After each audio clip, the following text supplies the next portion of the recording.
Finance act 2023 में एक important change आया है इनकम टैक्स के अंदर। अगर आप अपने क्रेडिटर्स को टाइम से पेमेंट नहीं करेंगे तो आपको वो खर्चा अलाउ नहीं किया जाएगा। हे गाइस, मैं हूं विवेक फ्रॉम फिनटेक्स प्रो, जहां पर हम बात करते हैं फाइनेंस एंड टैक्सेशन की। गाइस, सेशन स्टार्ट करने से पहले अगर आप जीएसटी, आईटीआर और टीडीएस को प्रैक्टिकल मैनर में सीखना चाहते हैं तो आप फिनटेक्स प्रो का practical course in GST, ITR and TDS check कर सकते हैं। डिस्क्रिप्शन में आपको उसका लिंक मिल जाएगा, जहां पर जाकर के आप सारी डिटेल्स चेक कर सकते हैं कोर्स की। सबसे पहला क्वेश्चन जो है, और जो क्वेरी मेरे पास आ रही थी कि whether entity not registered under MSME are covered under the provision of 43BH of income tax act. क्या वो एंटिटी भी यहां पर कवर्ड है जो एमएसएमई के अंदर रजिस्टर्ड नहीं है? तो यहां पे जब आप मेमोरेंडम टू फाइनेंस एक्ट 2023 को पढ़ते हैं तो उसमें कुछ इंपॉर्टेंट बातें जो आप अगर ध्यान से पढ़ेंगे तो आप समझ जाएंगे कि गवर्नमेंट का ऑब्जेक्टिव क्या है। Basically memo to finance act जो होता है, वहां पर गवर्नमेंट अपना ऑब्जेक्टिव बताती है कि कोई अमेंडमेंट अगर हम लेकर के आ रहे हैं तो उसका ऑब्जेक्टिव क्या है। तो यहां पर जिस हेडिंग के अंदर इसको कवर किया गया 43B के अंदर, उस हेडिंग को ध्यान से पढ़िएगा, सोशो इकोनॉमिक वेलफेयर मेजर, वो गवर्नमेंट का ऑब्जेक्टिव था 43B के लिए। अब ये इंपॉर्टेंट क्यों हो जाता है? बिकॉज पढ़िए, 43B of the act provide for certain deduction to be allowed on actual payment basis. Further, the proviso of this section allow deduction on accrual basis if amount is paid by due date of furnishing of income tax return. So 43B हमको ये चीज provide करता है कि अगर आप time से payment नहीं करोगे, कुछ यहाँ पर पेमेंट्स डिफाइन की हुई हैं, कुछ क्लॉजेस दिए हुए हैं, अगर उनकी पेमेंट आप टाइम से नहीं करोगे तो आपको वो खर्चा अलाउ नहीं किया जाएगा। ठीक है। So in order to promote timely payment to micro and small enterprises, it is propose. अब यहां पर एक चीज ध्यान से समझ लो, ना ही तो यहां पर डिफाइन किया हुआ माइक्रो एंड स्मॉल एंटरप्राइजेस का मतलब, लेकिन जो लॉ के अंदर इसको डाला गया तो वहां पर माइक्रो एंड स्मॉल को डिफाइन किया गया, और उसकी डेफिनेशन क्या है उसको भी थोड़ी देर में समझेंगे, आपको समझ आ जाएगा। It is proposed to include payment made to such enterprises within the ambit of 43B of Act. Accordingly, it is proposed to insert a new clause H in section number 43B of the Act to provide that any sum payable by the assessee to a micro or small enterprises beyond the time limit specified in section number 15 of the MSME Act 2026. अब एक चीज आपने अभी तक पढ़ी तो एक चीज आपने नोटिस की होगी कि टाइम लिमिट बताई हुई है आपको, कि टाइम लिमिट के अंदर आपको पेमेंट करनी है। वो टाइम लिमिट क्या है? टाइम लिमिट है आपकी वो जो सेक्शन नंबर 15 के अंदर डिफाइन है। सेक्शन नंबर 15 कौन सा? MSME act. यानी एमएसएमई एक्ट को जब रेफर करने के लिए बोला गया है तो वो बोला गया है, सेक्शन 15 को जो रेफर करने के लिए बोला गया है वो टाइम लिमिट के लिए रेफर करने के लिए बोला हुआ है। तो सेक्शन 15 बोलता क्या है, अभी थोड़ी देर में हम समझेंगे सेक्शन 15 एमएसएमई एक्ट का क्या बोलता है। Now, and shall be allow a deduction only on actual payment basis. However, it is also proposed, ये भी एक important amendment थी, it is also proposed that proviso to 43B of the act shall not applies to such payments. देखो 43B के अंदर ना काफ़ी सारी पेमेंट्स कवर होती हैं। आपको इंडियन रेलवे को कोई पेमेंट करनी है या कोई स्टैट्यूटरी ड्यूज आपके रह जाते हैं और वो आप टाइम से अगर पे नहीं करते हो तो गवर्नमेंट ने वहाँ पर एक प्रोविजो डाला हुआ है कि आप रिटर्न फाइलिंग से पहले पेमेंट कर देते हो तो हम आपको उसी ईयर में वो अलाउ कर देंगे। फॉर एग्जाम्पल, अगर 23-24 फाइनेंशियल ईयर जो हमारा चल रहा है, 23-24 फाइनेंशियल ईयर का कोई ड्यू है जो कि 43B के अंदर कवर होता है, उसको आप अपनी जो 23-24 की जो आईटीआर की ड्यू डेट है उससे पहले अगर आप उसकी पेमेंट कर देते हो तो गवर्नमेंट वो खर्चा आपको 23-24 फाइनेंशियल ईयर के अंदर ही अलाउ कर देगी। ठीक है, ये प्रोविजो में लिखा हुआ है, लेकिन ये वाला प्रोवाइजो जो है ये क्लॉज एच के लिए एप्लीकेबल नहीं होगा। यानी क्लॉज एच में अगर आपने एक दिन की भी डिले कर दी, इन दैट सिनेरियो आपको वो खर्चा फिर नेक्स्ट ईयर में ही अलाउ होगा, करंट ईयर में वो खर्चा आप क्लेम नहीं कर पाओगे। तो क्लॉज एच को यहां से इन्होंने इसको प्रोवाइजो से एक्सक्लूड कर दिया, राइट। उसके बाद में सेक्शन 15 जो है इसके बारे में बताया गया है कि सेक्शन 15 क्या बोलता है। Section 15 of MSME act mandate payment to micro and small enterprises with in the time as per the written agreement which can not exceed 45 days. If there is no such written agreement, the section mandate that payment shall be made within 50 days. Thus, the proposed amendment in section 43B of the act will now allow the payment as deduction only on payment basis. It can be allowed on accrual basis only if payment is within the time mandate under section 15 of MSME Act. तो section 15 को जो refer किया ना यहाँ पर law ने, उस section 15 को किस लिए रेफर किया? टाइम लिमिट के लिए, इस चीज को आप नोट कीजिए कि टाइम लिमिट बताने के लिए यहां पर रेफर किया गया कि अगर आप टाइम लिमिट के अंदर अंदर पेमेंट कर दोगे तो एक्रुअल बेसिस पे आपका अलाउ कर दिया जाएगा वो खर्चा, लेकिन अगर आप टाइम लिमिट के अंदर पे नहीं करोगे तो देन आपको वो एक्चुअल पेमेंट बेसिस पे ही खर्चा अलाउ किया जाएगा। ठीक है, अब यहां पर दिक्कत ये आएगी कि एक्चुअल पेमेंट अगर आपकी नेक्स्ट फाइनेंशियल ईयर में फॉल हो गई और आपका एक्चुअल पेमेंट के बेसिस पर अलाउ किया जाएगा वो खर्चा, तो वो खर्चा फिर आपको नेक्स्ट फाइनेंशियल ईयर में अलाउ किया जाएगा। तो ये बड़ा कंसर्न बनेगा, जिसकी वजह से आपकी डेफर्ड टैक्स एसेट या डेफर्ड टैक्स लायबिलिटी अराइज हो सकती है आपके केस में। नाउ ये अमेंडमेंट जो आएगी वो कब से आएगी? असेसमेंट ईयर 24-25 से आएगी, यानी आपका प्रीवियस ईयर 23-24 जो अभी चल रहा है इसमें ये एप्लीकेबल रहने वाला है। Now as per section number 43BH, any sum payable by the assessee to a micro or small enterprises beyond the time specified under in section number 15 of the MSME Act. Micro enterprises का मतलब क्या है? ये हमको 43BH के अंदर बताया गया कि भाई माइक्रो एंटरप्राइजेस का मतलब अगर आपको समझना है तो उसके लिए आप पढ़ लो clause H of section 2 of MSME act. इसी तरीके से जब स्मॉल एंटरप्राइजेस की बात आई तो स्मॉल एंटरप्राइजेस के लिए भी हमको बोला गया कि आप क्लॉज M पढ़ लो सेक्शन 2 ऑफ MSME एक्ट का। और जब हम ये दोनों क्लॉजेस पढ़ते हैं तो हमको वहां पे मिलता है कि आप सेक्शन नंबर 7 की तरफ चले जाओ, section number 7 of MSME act पढ़ लो जाकर के। वहां पर हमको टर्नओवर एंड इन्वेस्टमेंट की कंडीशंस बताई हुई है। वो कंडीशन मैंने आपको यहां पर दी हुई है कि एक माइक्रो एंटरप्राइजेस कौन सी होगी, स्मॉल एंटरप्राइज कौन सी होगी और मीडियम एंटरप्राइजेस कौन सी होगी, उसकी टर्नओवर और इन्वेस्टमेंट की लिमिट यहां दी हुई है। मैंने पिछले सेशन में इसको डिटेल में समझाया था, तो मैं टर्नओवर की लिमिट्स वगैरह दोबारा से नहीं बता रहा हूं आपको। तो ये जो है वो लिमिट यहां पर हमको दी हुई है ना। अब यहां पर दिक्कत पता है क्या आती है? देखो क्वेश्चन हमारा ये था, क्वेश्चन नंबर 1 हमारा जो है वो ये था कि वो एंटिटी जो ये है स्मॉल एंटरप्राइजेस, क्या ये रिक्वायर्ड है कि वो MSME के अंदर रजिस्टर्ड हो या ना हो। अब कंफ्यूजन यहां पर आई क्यों? देखिए यहां पर 43B ने आपको रेफर कर दिया किसकी तरफ? Section number 15 of MSME act की तरफ। सेक्शन 15 ऑफ MSME एक्ट जो है वो बात करता है टाइम लिमिट की, ठीक है। लेकिन जब आप वहां पे टाइम लिमिट पढ़ते हो तो वहां लिखा हुआ है कि time limit for a supplier, किसके लिए? सप्लायर के लिए। और जो सप्लायर को डिफाइन किया गया सेक्शन 2 ऑफ MSME एक्ट के अंदर, बट सप्लायर को जो डिफाइन किया गया उसमें बोला गया कि वो सप्लायर जो रजिस्टर्ड है। इसीलिए काफी लोग इस कंक्लूजन पर पहुंच गए उस एनालिसिस से। मैंने आपको ऑल्टरनेटिव एनालिसिस जो है वो बता दिया कि सेक्शन 15 में जाकर के सप्लायर की डेफिनेशन पढ़ी, सप्लायर में डिफाइन किया हुआ ऐसा हुआ है कि वो पर्सन रजिस्टर्ड होना चाहिए। इसका मतलब 43BH भी उन्हीं के ऊपर अप्लाई होगा, उन्हीं सप्लायर के ऊपर अप्लाई होगा जो रजिस्टर्ड होंगे MSME एक्ट के अंदर। ये एक व्यू निकल के आता है, ठीक है। लेकिन अब मेरा व्यू थोड़ा इससे अलग है, बिल्कुल स्टार्टिंग से ही मेरा व्यू इससे अलग रहा है। और मेरा व्यू क्या है अब वो ध्यान से समझिएगा, ठीक है। दो सम में आर्ग्यू, अब आपको ये लाइन समझ में आ जाएगी। दो सम में argue that section number 15 of MSME act provide the time limit for supplier. Supplier, now what is the meaning of supplier? Supplier which is registered under MSME Act. However, as per our view, section 43BH of Income Tax Act जो है वो refer करता है section 15 of MSME act only for time limit, यानी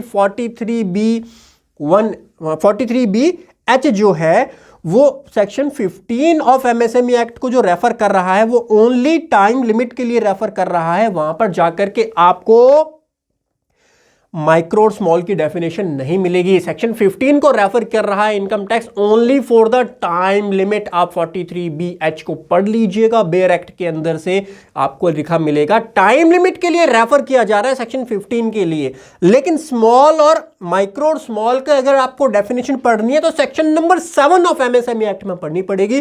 और section 7 के अंदर registration वाली बात कहीं भी नहीं डिफाइन है। वहां पर टर्नओवर की लिमिट दी है, इन्वेस्टमेंट की लिमिट दी है।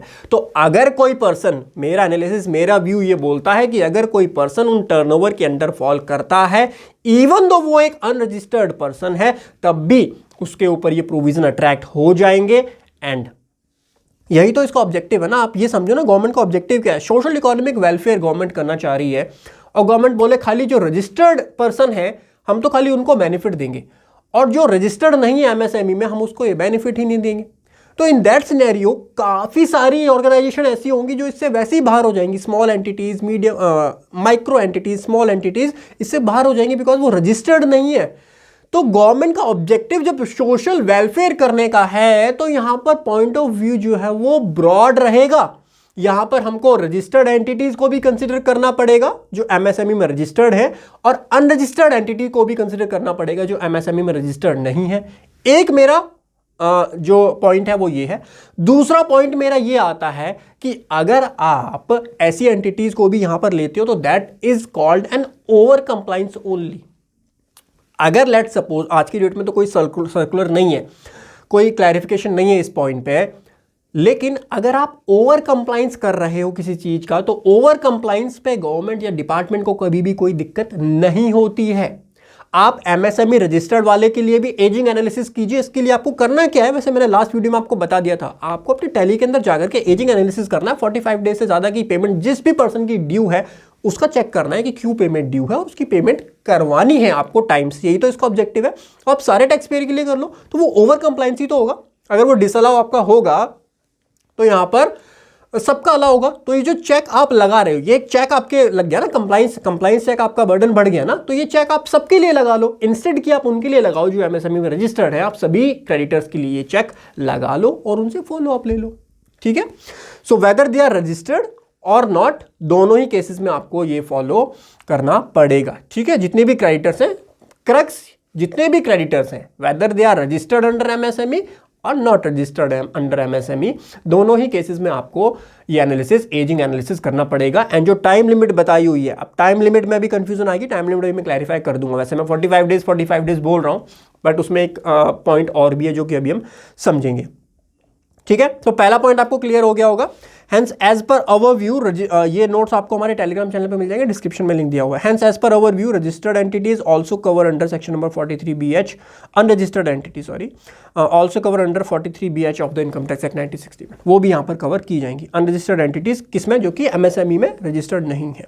Question number 2, whether traders are covered और नॉट, क्या ट्रेडर इसके अंदर कवर होते हैं नहीं होते हैं। सो बेसिकली एक मेमोरेंडम आया था यहाँ पर, ऑफिस मेमो आया था, जहाँ पर ट्रेडर्स को, वो भी एलिजिबल थे एमएसएमई में रजिस्ट्रेशन के लिए। तो अगर गवर्नमेंट ने उनको एलिजिबल कर दिया एमएसएमई में रजिस्ट्रेशन के लिए, तो ट्रेडर्स भी यहाँ पर आपके एलिजिबल हो जाएंगे। Traders, manufacturer and service provider, manufacturer service provider तो पहले से ही थे, ट्रेडर्स भी आपके इसके अंदर कवर हो जाएंगे। क्वेश्चन नंबर 2 क्लियर हो गया। Question number 3, what is the time limit for payment. So time limit of payment जो है यहाँ पर देखिए मैंने लॉ के हिसाब से दिया हुआ है, बट इजी लैंग्वेज में समझा देता हूँ। अगर आपका कोई रिटर्न एग्रीमेंट नहीं है तो 15 days from the 15 days of acceptance, from the 15 days of acceptance जो है वो मानी जाएगी।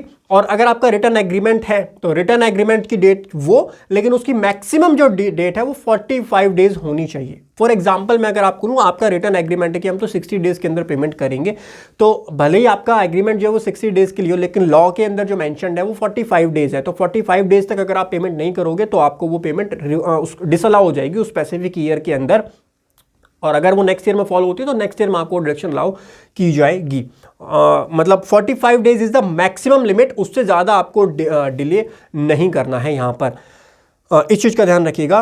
और एक क्वेश्चन आता है कि एक्सेप्टेंस की डेट को क्या माना जाएगा। सो एक्सेप्टेंस की डेट यहाँ पर डिफाइन की हुई है, टेक्निकल तो वैसे ज़्यादा कुछ है नहीं, actual date of delivery of goods और रेंडरिंग ऑफ सर्विस। अगर सर्विस रेंडर करो तो जिस दिन सर्विस रेंडर हुई वो, या फिर एक्चुअल डेट ऑफ डिलीवरी जिस दिन डिलीवरी हुई वो। अगर डिलीवरी में मान लो कुछ दिक्कत आ जाती है, डिलीवरी में उसको कोई इशू आता है, कोई प्राइसिंग का इशू है या कुछ भी चीज़ आती है, अगर कोई ऑब्जेक्शन रेज होती है तो जिस दिन वो within 15 days from the date of the delivery of goods और the rendering of service from the date on which objection is remove by the supplier, तो जिस दिन वो ऑब्जेक्शन रिमूव की गई उस दिन से फिर 15 डेज आपको लेने हैं। 15 डेज के अंदर आपको पेमेंट करनी है। 15 डेज का कंसेप्ट तब लगता है जब आपके बीच में कोई रिटर्न एग्रीमेंट नहीं है। अगर रिटर्न एग्रीमेंट है तो वहां पर मैक्सिमम जो लिमिट हो जाती है नंबर ऑफ डेज की, वो 45 डेज हो जाती है। ये छोटा सा पॉइंट था, टाइम लिमिट का जो है वो ध्यान रखिएगा आप।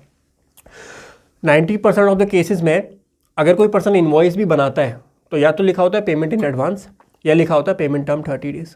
सो इवन जो बिल्स, वो जो बिल बुक भी छपती है ना, उसके अंदर भी नंबर ऑफ डेज लिखा जाता है। सो 90% केसेस में 15 दिन वाली लिमिट नहीं लगती, इसलिए जनरली आप कभी गूगल सर्च करोगे या कहीं पे आपने पढ़ा होगा तो 45 डेज की लिमिट को कंसिडर किया जाता है। बिकॉज एक जो नॉर्मल इनवॉइस भी बनता है उसकी जो टर्म्स एंड कंडीशन होती है उसमें पेमेंट की बात ज़रूर की होती है कि पेमेंट टर्म्स मेरी कितनी रहने वाली है, ठीक है। तो 45 डेज से ज़्यादा है तो वहाँ पे तो ऑटोमेटिकली 45 डेज ही बन जाता है। क्वेश्चन नंबर 4 की, does 43BH also apply in person opted for presumptive taxation scheme. ये भी एक इंपॉर्टेंट क्वेश्चन आ रहा था और यहाँ पर व्यूज़ जो है वो काफ़ी अलग हैं। काफ़ी लोग ये बोलते हैं कि भाई ये जो 2 सेक्शन है ना, जब आप पढ़ोगे 43B जो स्टार्ट होता है वो होता है not with standing anything contain in any other provision of this act. किसी और प्रोविजन में कुछ भी लिखा हो, not with standing anything contain in any other provision of the act. और 44AD जो है यहाँ पर लिखा हुआ है not with standing anything. 44AD presumptive taxation के लिए होता है। Not with standing anything contain two the contrary contain in section number 28 to 43C, ठीक है। सो पहली चीज तो ये कि 43B जो है वो फॉल कर जाता है आपका 28 से 43 के अंदर। Now section number 44AD specifically mention, क्या मेंशन करता है वो? 44AD specifically mention contrary contain. तो मतलब देखो वैसे दोनों चीज़ें ना, ये चीज़ें जो है ये थोड़ा सा कॉन्ट्राडिक्शन वाली चीज़ें होती हैं। बिकॉज 44AD बोल रहा है कि भाई 28 से 43 तक जो भी लिखा हो आप उसको कुछ उल्टा भी लिखाओ। कंटेन कंट्ररी का मतलब क्या है? कुछ कॉन्ट्ररी भी अगर उसके अंदर लिखा हुआ है तब भी आप मुझको मानो। और वहीं पे अगर आप 43B को दोबारा पढ़ने के लिए जाओगे तो यहाँ लिखा है not with standing anything contain in any other provision of the act. ये बोलता है कि भाई और किसी में कुछ भी लिखा हो उसको मत मानो, और ये बोलता है किसी और में कुछ उल्टा भी लिखा हो तब भी तुम मुझको मानो। तो क्वेश्चन इज दिस कि एक पर्सन जो 44AD में जा रहा है, प्रिजम्पटिव टैक्सेशन के अंदर जा रहा है, क्या उसको भी 43B की जो टाइम लिमिट्स होती हैं, 43B की जो ये है पेमेंट बेसिस पर, उसके ऊपर भी अप्लाई होगा या नहीं होगा? क्या उसको भी अपने क्रेडिटर्स चेक करने हैं या नहीं करने हैं? देखो, सो बिकॉज कंट्ररी कंटेन जो है वो मेंशन करता है 44AD। छोड़ो टेक्निकल चीजें, तुम छोड़ो, टेक्निकल के अंदर जाओ मत। ये जो अमेंडमेंट आई थी, मैंने आपको एक चीज बताई थी कि इसका ऑब्जेक्टिव क्या था। अगर आप ऑब्जेक्टिव समझ लेते हो ना, मेमोरेंडम बहुत इंपॉर्टेंट पार्ट होता है, बहुत कम लोग पढ़ते हैं memorandum to finance act. Social economic welfare measure था ये। मतलब गवर्नमेंट का क्या ऑब्जेक्टिव था कि भाई जो छोटे टैक्स पेयर होते हैं ना, जो स्मॉल टैक्स पेयर होते हैं, छोटा छोटा बिजनेस करते हैं जो लोग, उनको हम बेनिफिट प्रोवाइड करेंगे। ठीक है, बात समझ में आती है? फिर जब आप पढ़ने के लिए जाते हो 43B को पढ़ते हो 44AD के साथ में, तो 44AD किस चीज का होता है? प्रिजम्पटिव टैक्सेशन का होता है। गवर्नमेंट 44AD क्यों लेकर के आई थी? 44AD का भी यही ऑब्जेक्टिव था। सो गवर्नमेंट जो वो कंप्लायंस बर्डन काफी कम कर देती है 44AD में अगर आप फॉलो करते हो तो। अब अगर आप ये बोलते हो कि 43B जो है वो भाई ओवरराइड करेगा मेरा 44AD को, तो हो सकता है टेक्निकल तो मैं इतना जाऊंगा नहीं, बट दोनों ही काम सोशल वेलफेयर के लिए तो है। इसका ऑब्जेक्टिव भी छोटे टैक्स पेयर को बेनिफिट देना है, 43BH का बेनिफिट ऑब्जेक्टिव भी छोटे टैक्स पेयर को बेनिफिट देना है। अब अगर आप मुझे बेनिफिट देना चाहते हो तो आप मेरे से ये थोड़ी बोलोगे कि मैं 43BH का भी कंप्लायंस करूं, ये वाला क्रेडिटर वाला कंप्लायंस भी अगर मैं करूंगा तो मेरे लिए तो वो बर्डन हो गया। तो गवर्नमेंट एक तरफ टैक्स पेयर को बर्डन दे करके दूसरी तरफ बेनिफिट देना, ये लॉजिकल बात लगती नहीं है।